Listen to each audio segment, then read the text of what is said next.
Welcome to Accounting High. It was lighting as a service, effectively. Yeah.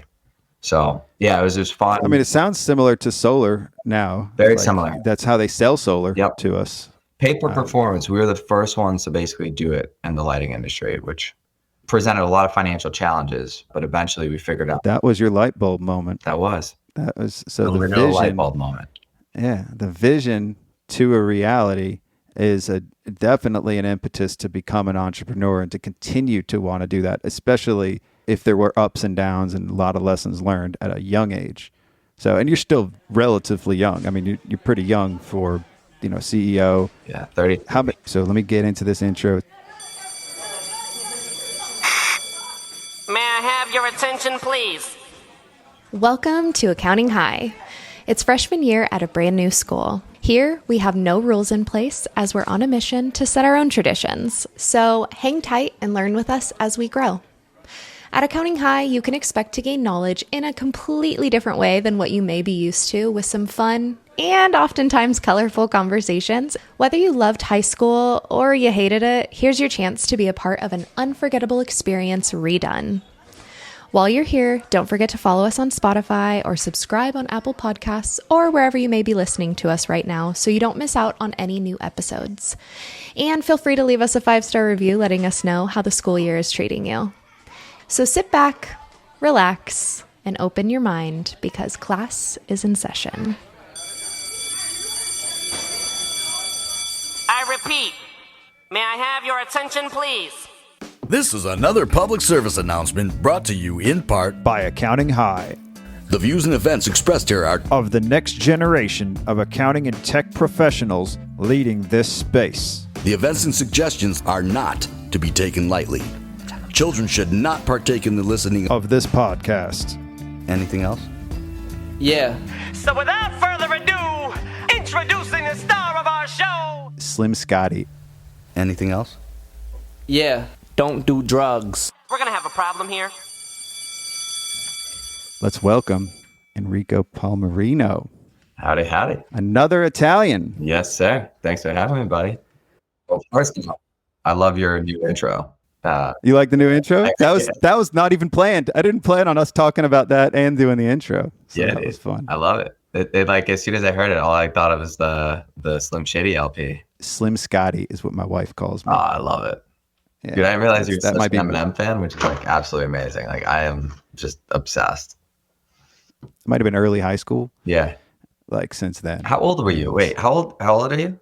So I'm 38. Okay. So I'm 33. I'll be 33 later. Yeah. So if you would have been like at elementary or middle. I was right? in elementary. Yeah. So when elementary. Yeah. When the Shady album came out, I immediately got the CD. And the edited version had like a lot of stuff that like parents were like, sure. They were like totally shocked. And then I like started looking at his other stuff. Like I was like, oh my God, he's amazing. And like, so I'm like going on the computer trying to find stuff. And I found his old Infinite album. There was one track on Infinite that was still a little bit Shady-esque. Yeah. But the rest of it just sounded like he was trying to be Nas.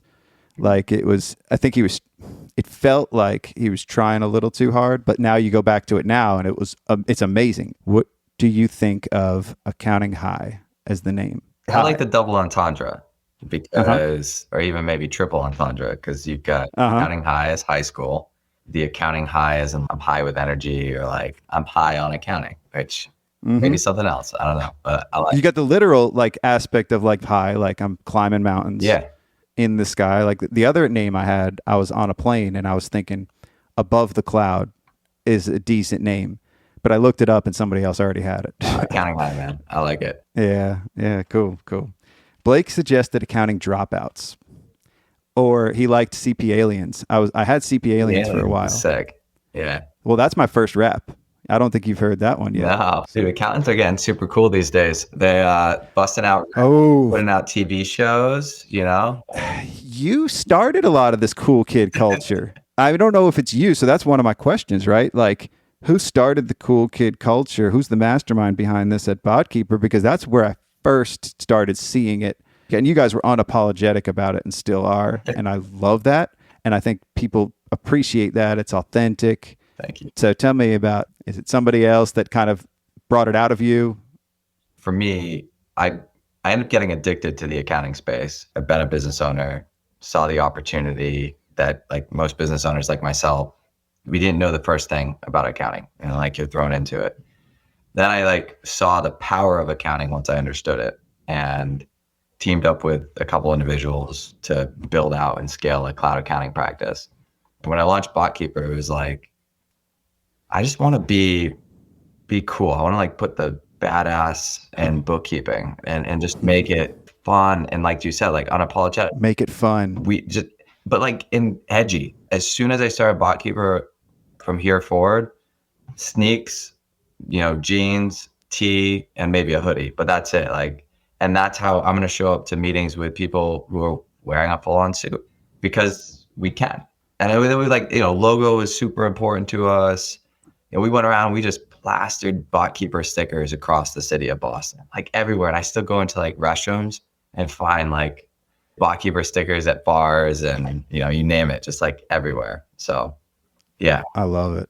I mean, I feel like that's definitely a lot of inspiration for me for what I did. I mean, I'm starting to realize my purpose and my reason for being, and it's to bring the fun back to professionalism, to bring the fun back to accounting. And I don't know if it's bring it back because I don't know if it was ever there to begin with, but to continue to push it forward. Yeah. Like this whole world, everybody's just been too serious in my whole life. Like I've been saying this since high school, middle school. Like, why is everybody so serious? Why do you have to take yourself so seriously too? Like, what's the difference between when you're in front of somebody that you have to act professionally and then you're in front of your friends, right? Like, is there better relationships? I mean, why should I pretend to be someone in front of one group of people and then be, to your point, someone's totally different? And we were doing this at Engage this year. It was funny. I was catching up with my family.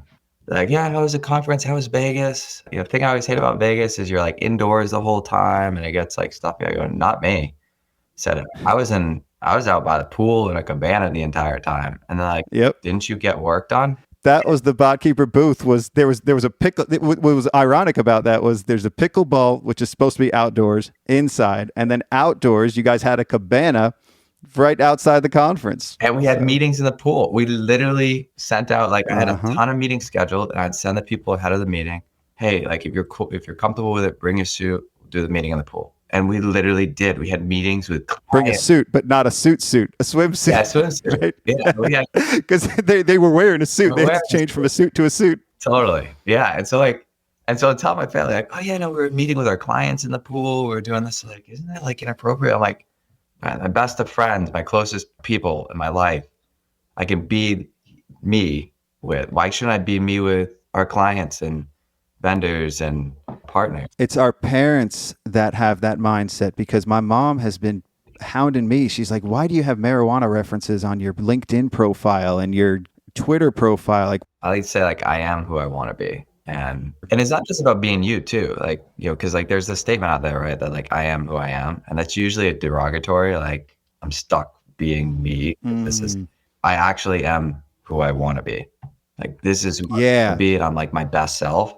And that's the self I'm putting out there, unapologetically, unfiltered, unabashful, like just. Well, we have to watch ourselves too, because even with me, like I've got an ego. I'm trying to contain that. I got too much pride on some things in high school, and I did in college, and it didn't serve me well. So I'm learning and evolving as a person. Have you had any lessons like that along the way too? I'm always learning. I think it's funny. I have a coach that's been working with me. And she said, Enrico, you gotta like stop self-degrading. Like I'll say something, and she's like, you gotta keep it more positive. Like, I know you want to be a humble. You're going like almost too far in that realm. Oh, that's good advice. I do that shit too. So that was awesome. I think, and I'm always learning. Like I make a lot of mistakes, probably more than most. And I just try to encourage others to correct me on those mistakes and not feel like just because I'm the CEO of a company that I'm untouchable or like I'm infallible. I'm far from that. I'd argue I probably make more mistakes at Botkeeper than anyone else here. So, well, but you've owned your mistakes. The reputation that I've gotten about you is you have owned your mistakes in the past. Thanks, man. And pivoted and changed. And that's one of the other questions I want to ask too, is like, I want to get to that, where you guys had a pretty big pivot, and you salvaged your reputation, but then also elevated it among accountants. Thank you. Pretty early on. It's hard for companies to do that or to come out of that. And that's just one example. I'm sure you have plenty of examples in your life of times where you pivoted and changed something and changed people's perspective and changed, what they thought. We can all change. We can all evolve. We're still us. Yeah. At our core. We're never going to really change who we are, and we are going to evolve to become better humans. Yeah. And better parents, better spouses, better bosses. I mean, I think it depends on the person, right? Like from me and you and knowing you, I think the two of us are the kind of people who are generally good people at heart. We want the best for others. We want to change the world, have an impact, and make things a better place. As you and I evolve on that journey to try to continue to be our best selves and have those kind of impacts, and our change and evolution, I think, is opportunistic for incremental positivity. Whereas, there's not everyone's a good person. So, yeah, I try to stay. Well, I always feel like I need other people in my court, right? Yeah. I feel like I always need other people to compliment me because I definitely don't know that much. I'm learning a lot. Give me some of your inspirations, people that inspired you early on, or people that you looked up to that kind of helped you get to where you're at. Yeah. I think at an early age, my mom, my grandfather, and both my grandfathers, mom's and dad's side, and my dad were early. Are they both Italian? Are you both your parents? My dad's half Italian, half Irish. My mom is, I'd say, like a European mutt. Okay. That just makes me very much a mutt. So that's very similar to me. My dad's full Italian, but my mom is a European mutt, but she just says Jewish. And when we did the blood test for my daughter, it was like Eastern European Jewish. Yeah. I'm a mutt. My kids are definitely mutts. My wife's Mexican, so they're not to pivot again. A little gypsy in her or something like that. Oh, okay. Yeah. So getting back to inspirations, your grandparents, family. Yeah, family's a big inspiration. My mom was always just like, hey, no regrets in life. Go all out, take risks, make changes, make mistakes, just learn from them, but never regret. Ooh, well, I read a book called The Power of Regret recently, and it's trying to reshape that as acknowledging things that you might regret so you can learn from it. I mean, I think it's just another way of framing it or phrasing it. So the mistakes, I look back at mistakes I've made, and they've resulted in some of probably the most impactful or beneficial outcomes in my life later on. So I like to look at it as you never know what the impact of that mistake is. And if you had changed it or altered it in that moment, who knows how that would have set up your future life and what would happen as a result. Give you an instance. I had started a business in college. It was doing really well, made a bunch of money, bought a sports car. Then it started failing, sold my SUV, kept the sports car, couldn't afford to put snow tires on it. And so I'd driving in the winter without snow tires, hit ice, crash into a guardrail, it's gone. And I hadn't paid for the insurance on it because I was trying to save money. So everything's gone. I'm like, this is such a stupid decision. Why did I do this? I had to buy a new car. And I had to get financing, no credit. So I went to a place that would finance you without credit and terrible interest rates, but it would get you a car. The woman who sold me and financed me that car is now the wife and mother of my two girls. So you never wow. I regretted that decision and thought it was the worst thing I could have ever done in life. I learned so much from it as a result. But having had not made that decision at that time, not only would I not have the learnings, but the life events and outcomes. So you lose a car, you lose a business, you gain a family, right? That's I got a very similar story, and I never framed it this way, but this is exactly very parallel. I sold drugs in college. I quit accounting in college, sold drugs, got arrested, got kicked out of school, had to restart my life again at that age. I was all going to do all kinds of crazy things. I was going to be a rapper back then. I was going to be a screenwriter. I was going to be a director. Well, if it wasn't for any of that, I would have never met my wife. Kind of similar. I mean, you did it with sports car. I did it with cocaine, but in the end. Hey, both things are, it's a need for speed, right? That was a good one. So I'm going to throw a lot of softballs at you like Dawn Brolin. And I think that's metaphorically and literally. She's amazing. I love Dawn. Dawn's got a great way about her, and I was on her podcast, and it was just all easy stuff. She was just throwing easy stuff at me, and that's the softballs. This is going to continue to be softballs the rest of this, but that's all right. Love it. I'm not too critical, but I also try to go deep. So, at a young age, you had a business in college. What was the business? The business is called ThinkLite, so it still exists today. So even though we went through a tough time, and we rebound and put in the effort. It was crazy. Like we went from my dorm room to we were like 60 employees, 8.5 million in revenue by the time I graduated. So it was just like a wild ride. Had an opportunity to exit, so I did. Nice liquidity event, and then my partner and his brother now continued it. It's a pretty big company. They light up AT&T, Coca-Cola, IKEA, Boeing. I mean, just like you got all the brands and massive buildings. Actually, the place our office was at last, the lights in that building were all ThinkLights. So wow, it's cool. So how did you get into that? Yeah, so as a founder or co-founder with my partner, it just started with like new efficient lighting was coming out, and I looked at the savings and saw an opportunity that like, wow, like yes, these lights are expensive, but the average household or business, whatever, would break even. It's like a very quick break even. And I don't think a lot of people were like doing the math on, how fast that was. And then I had coupled with that was a project for a class to go, and I'm a math major. So I had to go create an algorithm to automate some process or workflow. So I see this person doing a lighting analysis on campus, and this is like when, call it CFLs and LEDs and, induction lighting is all like lighting's going through its revolution. So they're doing this, and they're writing stuff on graphing paper and they're flipping through a catalog. And so all I see is database and like calculation. And so I wrote a program that you could go and quickly enter a few data points, use some light measures and laser scanners, plug it all into the system, and then it would 3D render your property, like show you it virtually, the layout, what the lights were. And then you could tweak a dial to basically say, I want more energy efficiency, I want higher, lighting output. And it would presto pull from a database of lights, optimize the layout, the location, the products, and then tell you exactly what the savings was going to be per month and how long these products were going to last on average. And then you could effectively click buy. And the beauty of our model was it was all pay out of your savings. Mm-hmm. So your savings were, let's say it was $1,000 a month. You give us 300 of the 1,000, you keep the other 700, and you do that for 5 years. And we would, stock, maintain, and give you, it was lighting as a service, effectively. Yeah. So yeah, it was just fun. I mean, it sounds similar to solar now. Very similar. That's how they sell solar to us. Pay per performance. We were the first ones to basically do it in the lighting industry, which presented a lot of financial challenges, but eventually we figured out. That was your light bulb moment. That was. So the vision, light bulb moment. Yeah, the vision to a reality is definitely an impetus to become an entrepreneur and to continue to want to do that, especially if there were ups and downs and a lot of lessons learned at a young age.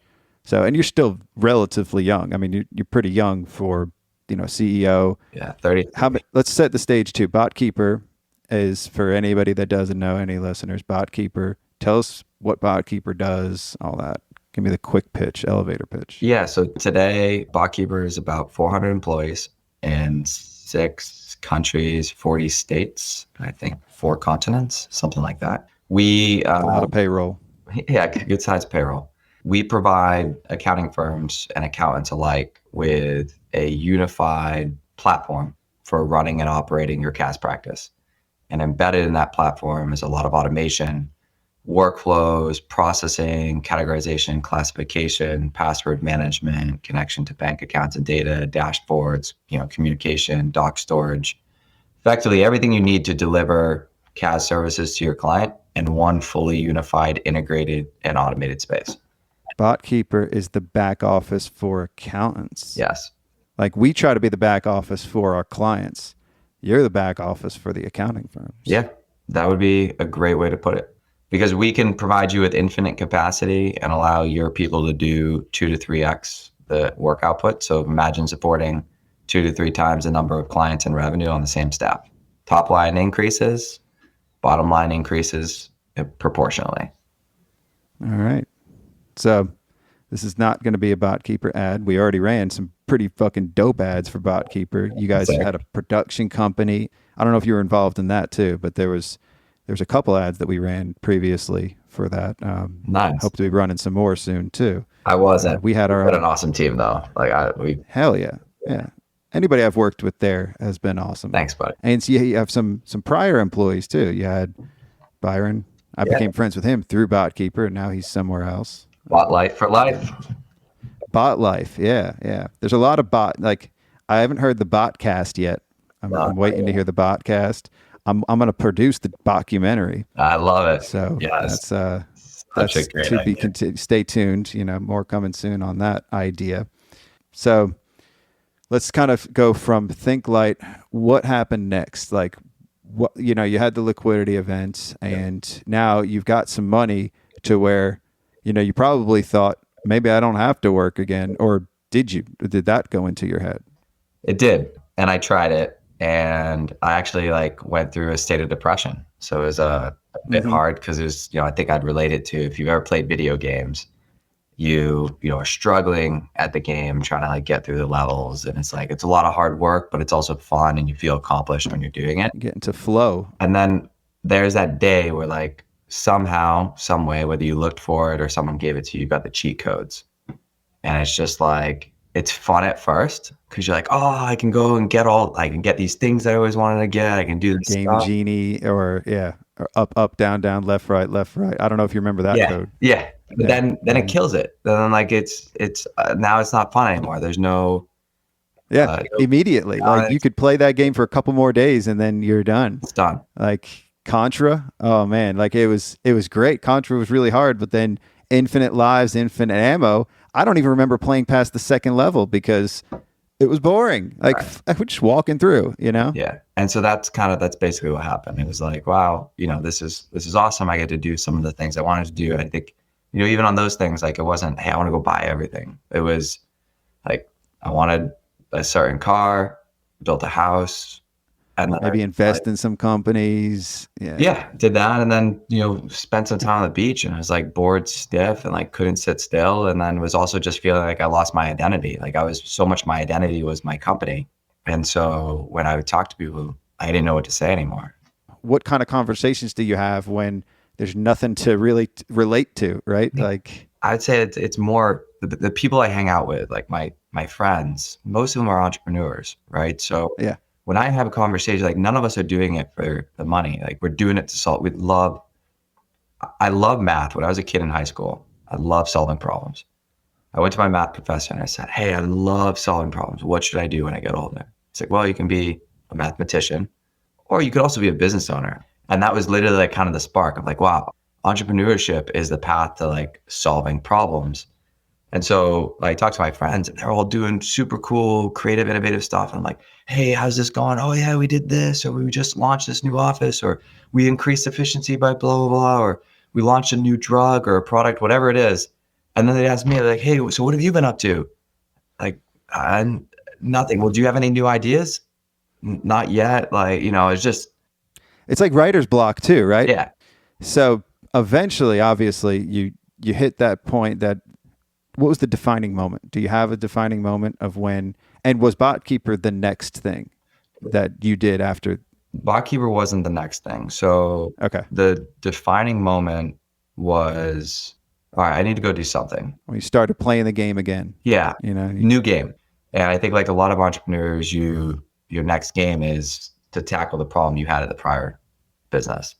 So the biggest headache we had with the lighting business was accounting, because we had really complicated financials. We had crazy factoring stuff. We had deferred rev rec, foreign currency conversion, complicated asset depreciation schedules, inventory management. I mean, you name it. It was the perfect, and high growth. So perfect storm of accounting nightmare. Yeah. And it was I almost missed payroll one point in time. I made payroll with gift cards. There's a story for another day. Mm-hmm. But due to a clerical error, a miskeying of cash on hand. So saw this husband and wife that started this cloud accounting practice. It's oh my God, if I had had this would have been awesome. Reached out, teamed up, invested in the business. and then scale the cloud accounting practice with them, and just worked on how do we like innovate and streamline process. And we were like early adopters of like the app stack and like bill.com and even like early Intact. We were so cutting edge. What year was this?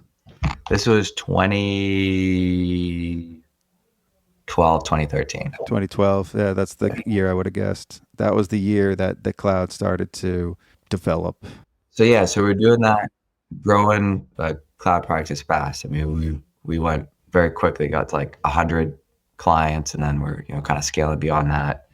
Like after about 3 years, we were 40 something people and 4 or 5 million in revenue. And so good CAS practice. This is just pure CAS, no tax. This is a good sized CAS practice quick. And I started seeing this problem with finding and hiring accountants. So we had an amazing team. We'd done such an awesome job of finding incredible talent. But the ability to find the talent was getting harder and harder. It was like the number of applicants we were getting was lower. The turnaround time to like get someone hired was longer.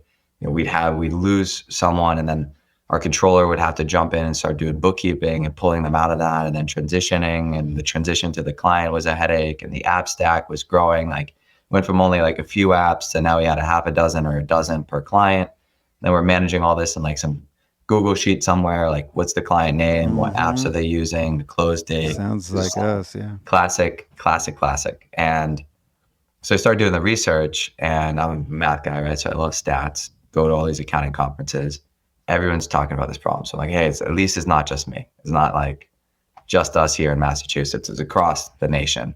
And then I started looking at the data, and it's like accounting entrants are down 8% year over year on average. You've got average age of an accountant at 55, average partner age at 63, 75% of accountants will be retired in the next 15 years.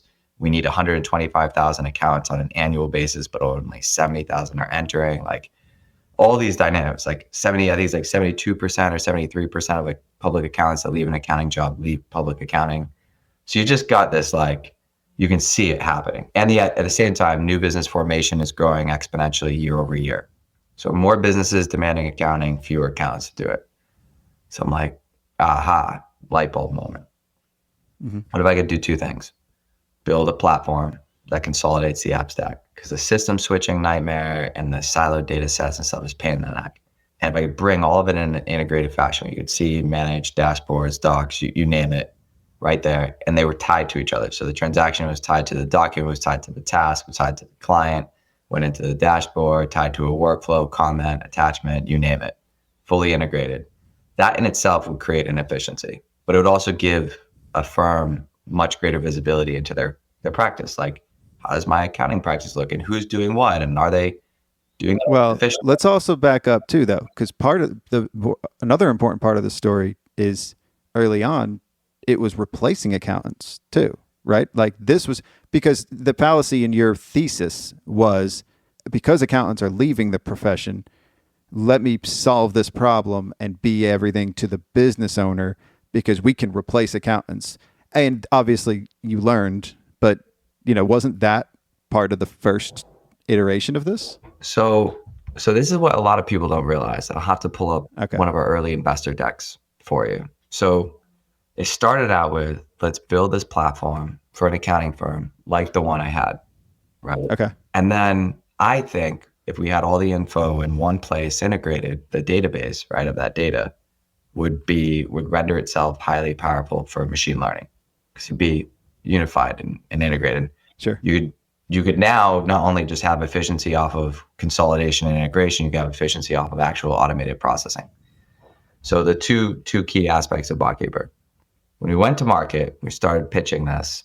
No one wanted to do it, because everyone's like, okay, I'm not going to use some beta alpha version of a platform that you're building at my firm, on my client. Accountants are hard to sell to. Hard, very hard. And they wanted proof. I have no proof until I get the first accounting firm to use it. So I need proof. I need to make sure it doesn't blow up my clients. Like, how do you know it's going to make me more efficient? It's a system switch and a change, basically all this. And I'm like, all right, so here's how we're going to go to market. We're going to build this. We're going to create ourselves as being an accounting firm. We're going to build this, iterate it, develop it, hone it, test it, and then prove results. And then we're going to go to market direct. We're going to get a bunch of businesses. And the way we'll do this is we'll price low to have highly attractive pricing. And we'll maintain, if this plays out how we think, we'll maintain industry standard margins at basically a third of the price.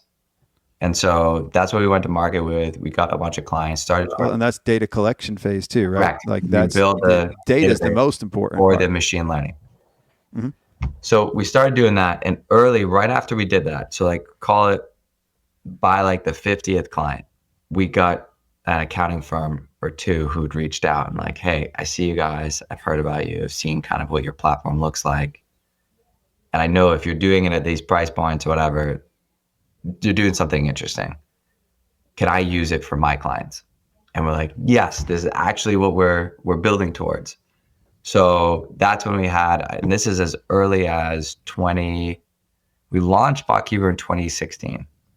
Okay. I think as early as early 2017, we had our first two alpha firms testing it and using it, which was cool. And then we raised the round. So when we raised the round, our first, seed round, it was on this, hey, we're going direct, but here's the market opportunity. The market opportunity is to build this for accounting firms and distribute through accounting firms. So basically be the back office platform. We want to be the intel inside to every accounting firm in the industry. And oh, by the way, there's 160,000 of them, and they own 99.99999% of the entire bookkeeping market as it stands today. There's some new players like, the pilots and others that are emerging. Sure. They're trying to be the AI firm of the future, direct to the business. We are using we had to go direct as a path to get into accounting firms, but like this is what we want to be once we mature, grow up, once we get the product refined. And then we launched that in 2018. So we raised our round at the end of 2017 with alpha firms. 2018, by the time we raised our next round, we had 35 firms in beta.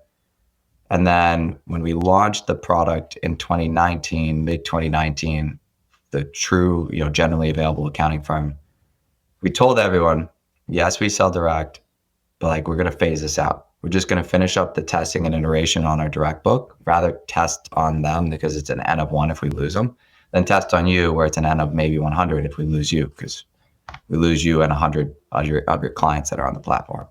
By 2020, we announced the end of lifing of our direct product. And in 2021, we sold it off to one of our partners. Cool. So that's the story. We mentioned we had challenges in the past. We talked about how Botkeeper would replace an accountant and the need for an accountant. And effectively it's doing that, but it wasn't to be like we're replacing accountants in the accounting industry.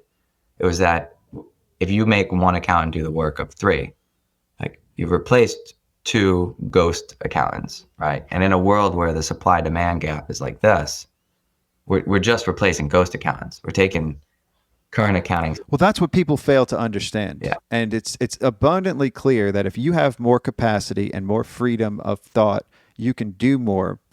And we never really had at our fingertips a way to do that like that. Like we never had a way to just say, okay, I'm going to cut my client base by 2/3. That's what we had to do in the past. We had to cut our client base in order to have that extra capacity and time to innovate, to be better for our clients, to do advisory, to, add more value. You're trying to do that without cutting the client base. You could have it both ways. Right. And because the client base, frankly, if you could keep it as a foundation, there's no reason why you couldn't eventually get them to buy into advisory, to buy into incremental services. I mean, so many, I look at the firms that before they use us, and even that do use us, they have a big book of clients that they do really basic stuff for.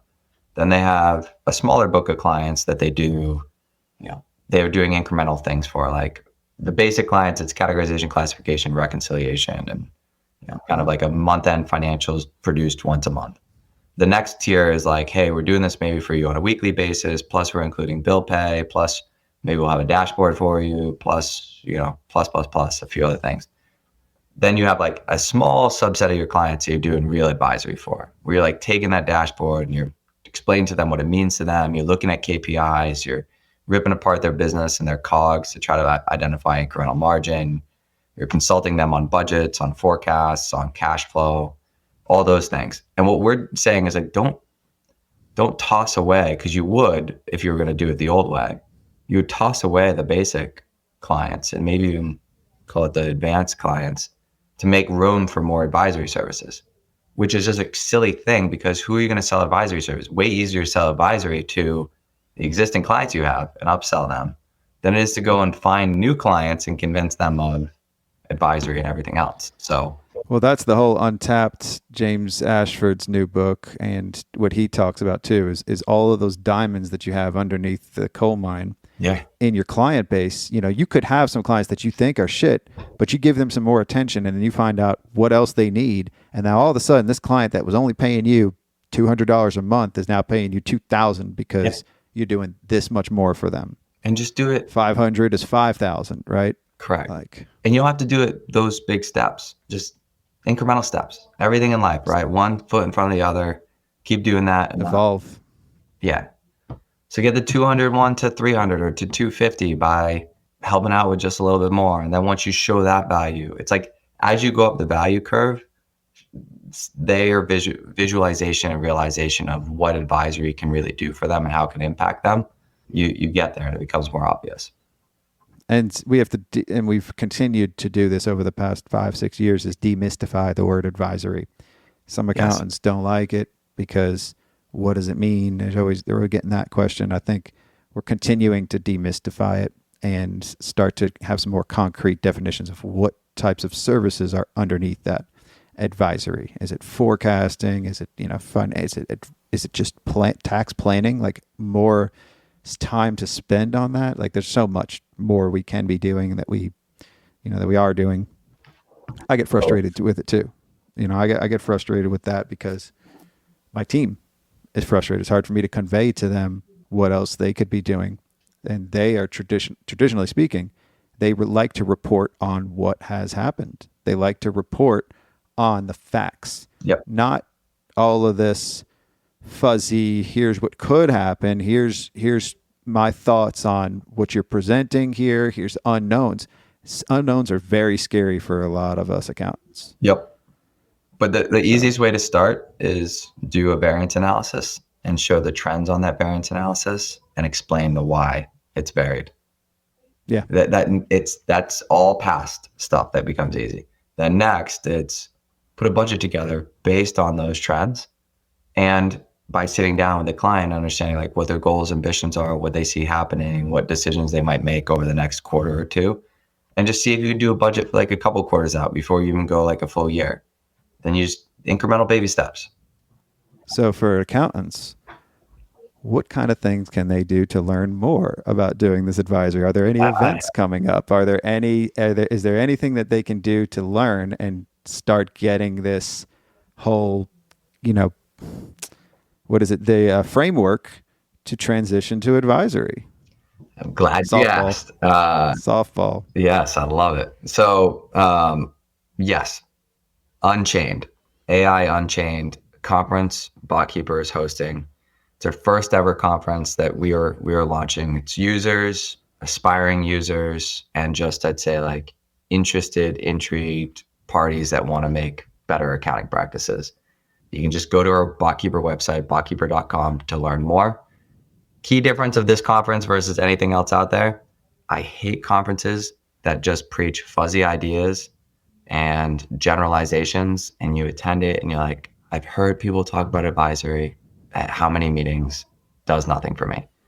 This is a get shit done, no BS, roll your sleeves up, sit in sessions and do, with hardcore materials that will be distributed and presented that enhance your ability to take what you did in that session and do it at scale post-session within your practice. So there's not a lot of fluff. We're gonna have some great speakers, but every session is oriented to, in the session, here is the step-by-step playbook to do this session's things, and we're gonna do it together. We'll show you how. We're gonna all roll up our sleeves. We're gonna do it for one client in the session. We're gonna do it in one aspect of the practice in the session. And then you're gonna take that, plus incremental materials we'll deliver to you, to go and bring it back to your practice and do it at scale. It's going to be It's a combination. It sounds like a combination of Carbon X and Thrival, if I can draw on two recent examples. Carbon X was a lot of self-promotion. They tried to do a couple of things like a key, but it was a small crowd. And Thrival is very integrated, hands-on learning. Yes.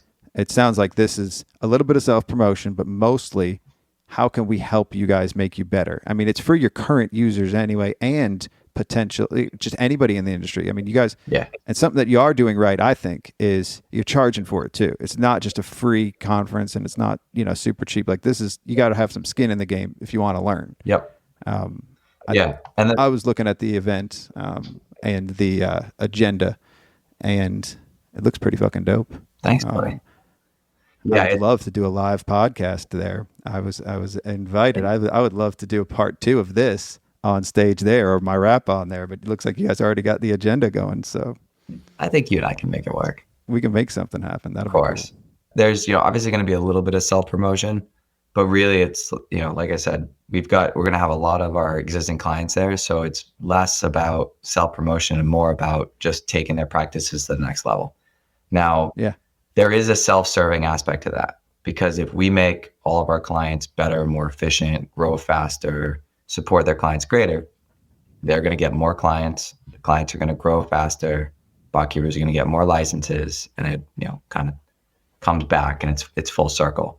But everybody's happy because they're making more money too. Yes. So it's that's the point. Like, we're going to start there, and that's where the focus is, because we know that what goes around comes around. We'll get it on the back end. And that's why, even if you're not using Botkeeper, we'll show you how to put all the systems and process and best practice in place and standardize and streamline, so that you can leave and make a much better practice for yourself without buying Botkeeper. Like, you don't need to buy Botkeeper. And our goal is, if you are standardized and you are strict, just buy a ticket for Unchained.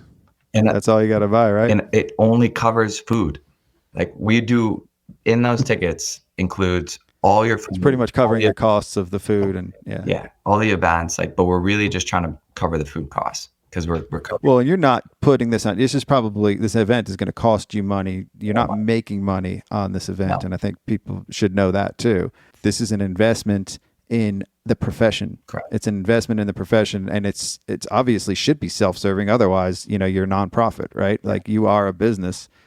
If we make firms highly efficient, standardized, next level cloud, if they're not a Botkeeper user today, I'll become the best and easiest potential users for Botkeeper, because they want to take it from there to the next level. And we'll get you to the max that you can be without Botkeeper. And then once you're there, it becomes much easier to use Botkeeper and take it up quite a big ante. But you don't have to. But I think ultimately at the end of the day, once you start drinking the Kool-Aid of, wow, this becomes way more efficient, way easier, happier time, I'm happier. I know how it is to drink Kool-Aid. Yeah, you're going to want to take it, all the way up. I've been drinking the carbon Kool-Aid. I've been drinking the apple Kool-Aid almost my whole life. There's a lot of companies that they give an insane amount of value for what you pay or for what you get, and people will remember that too. You always remember the people who inspired you, the people who changed you, or those light bulb moments. Yeah. You remember those deep in your subconscious, or blatantly. Even if you try to run away from it, you can run away from something, but then all of a sudden you go back home, right? Totally. Like, you go travel the world, figure everything out, and then you realize, I need to go back to this, go back to the basics. And we learn, and it kind of always kind of comes back full circle too, with life and with our businesses and with us, as business owners. I think most everybody who listens to this owns an accounting firm, and, we have a lot to learn to become better managers and better leaders too for our people. And that's sort of what I'm trying to convey with this podcast, is a lot of the exterior stuff too. I mean, we know accounting, we know taxes, I would think, we've all been to school, we've all learned all these things, but we don't necessarily know how to be good owners, managers, CEOs, people. We have to be better humans too. And this world is constantly throwing a lot of shit at us and a lot of things that we need to do, that we have to do. But what do we both want to do and should do, right? Agreed. And, I get a little deep at the end of a lot of these, and I'm not high. Like a lot of people think that, I'm saying all this because, the weed's talking, but I think it's more so, the deep need for us to need to connect and to people. This is a live in-person event. And now I'm going back to Unchained, right? Yep. I was not a big fan of the name. So tell me how the name came about. I like it because it still is like, I think it's a little too aggressive though. So that was my only critique of it, but the name's already out there. Tell me the impetus to the name or what names you went through in that process. We went through a lot of names. I can't even remember. I mean, we wanted BotCon to start, but like that was already out there, and it was actually for like robots or transformers or something like that. I liked KeeperCon. Nobody liked that. That was a little too cute, maybe. Yeah, and so for us, like we decided, we don't really actually want it necessarily to be about Botkeeper as much as be an AI centric, kind of like first of its kind AI conference for accounting. And so we were trying to be like, all right, well, how do we tie in AI? And I think I had like CPAI as like a idea, or like just like kind of like my CP aliens. Yeah, I like it. And so like a bunch of ideas, and we were like, all right, but at the end of the day, we want it to be like an emotion, like have it be emotion first, and then an AI. And so like Unchained has the letters AI. I liked that. I saw that and that's what made me like it a little bit better. Yeah. I like it now. Now it's kind of grown on me, and I might title this episode Enrico Unchained. I like it. But so yeah, I don't know how I'm gonna play that off. Yeah, was to if ideally this thing like ends up standing alone on its own, outside of Botkeeper, and like I said, like there's some self promotion, but like we try to keep it to a minimum. No, I mean you didn't necessarily lead with all of that. When I'm on the website now, it's the URL is yours, but then you go on here, you don't see much of Botkeeper. You don't even see much of you until like the end of the speaker list. Yeah, I mean it's leading with everything else that you're going to gain from this. It's leading with the people in our industry that are educators that are teaching us, and it's our peers too. These are people that have accounting firms that we can learn from. And what better way to learn from being part of that conversation? And that's why I do this podcast. That's why I like the events that are, more centric to real life and not just people talking down to you with information that's 5 years old. Yeah, I'll tell you, one of the coolest speakers we're going to have there is a guy named Hap Klopp, who's the founder of the North Face. And that guy, if you've ever heard him speak, he's absolutely phenomenal. And I've been very fortunate to have him not just speak, but take me under his wing and give me some really great advice as a mentor. So there's another mentor, another inspiration for you. Yeah. North Face is a great brand. Incredible brand. Great products. Yeah. And so, yeah. Him and Brad Smith. Those are my peeps. Brad Smith. Which Brad Smith? Brad Smith from Intuit, the former CEO. Okay. Now Marshall, the president of Marshall University. Yeah. Oh, those, you should have brought them up too when I asked your inspirations, right? That's kind of what I was looking for, but I like the family angle. I like the family approach. It all started as a kid, right? Now family days, first. It all started with Eminem. Did start with That's Slim Shady LP. That's Slim Shady. I'm impressed. You're in elementary school. Like my son, I'm trying to get him into rap. I play a lot of it around him, and he doesn't like the bad words. Like I'm playing that shit for my kids, and my kids don't like it. That's like when we grew up, our parents didn't like it because of the bad words. Yeah. And fuck, man, like I think we're stuck in that middle generation where we don't care what we say. But now our kids want to be more reserved. What is up with that? I mean, he's 8 years old or so. It's. See, you guys started even younger. I got my two daughters, 4 and 2. My dad's gone crazy. You play that for them? No, Yellow Wolf. A couple like there's a few songs where like the language is more appropriate, but they like love the music, they love the style, they know the words, they sing it and stuff. So it's just over time. I got my daughter to sing on the Dark Horse ad. Nice. So I didn't know who that was. That's awesome. That was my daughter. Amazing. So I'll play that at the beginning of this episode too. That's their ad. I know they're users of the product, and Chase will be at your conference. Chase is a rock star. Cool. Maybe I can perform that on his way on stage. Dude, that'd be sick. The Botkeeper intro or the Dark Horse. Tear it up. Grab the mic. Drop it. That'll be fun. Cool. I'll be the rap keeper. That'll be my name. Yeah. Absolutely. So cool. So Boston in September. Yep. Be there. The 27th. Register now. Go to the website. I'll put a link in the show notes and check that out. And anything else you'd like to share before we go? Anything that we didn't go over? No. I think to pass on to the accounting listeners, our accounting listeners. It's gonna shared a lot of wisdom. Thank you, sir. It's going to be an amazing conference. You'll walk away, I swear, having felt like it was the best money spent at a conference. And so that's a high bar I'm going to set, but I'll own it. If you don't believe that's true, hit me up. I'll refund you. Last thing I would say is it's going to be a lot of fun. So to your point, we go hard, play hard. There's going to be a lot of playing hard at this conference and some really cool, unique experiences. Well, for anybody that's been to Engage knows that. Yes. You've done that a couple of years in a row where you're base diving or jumping off of buildings and then going back to construction, rebuilding the foundation. I didn't go to either one, but I've heard good things. It's fun. It's good times, man. Cool. Well, thanks for having me. All right, EP. Yeah. We're going to hear the Slim Shady EP one day. Yeah. That's your initials, right? That's the one I really want to find a way to like. I've always that's my goal. Maybe your first rap will be the EP, right? If someone out there can connect me to Eminem, that would be a dream come true. Well, maybe one day if I could ever get there, I'll definitely connect you. But he's a pretty reclusive. He doesn't come out that much. He only comes out for the Super Bowl. Only for the biggest event is he going to come out of his basement. So, we do the books for some pretty well-known rappers. I shared a couple with you. But yeah, well, you need to reach out to Joyner. He's on his way up. Joyner Lucas is a hometown hero for you. Yes, he is. So, yeah. All right, man. Cool. Peace out. Thank you. Cheers.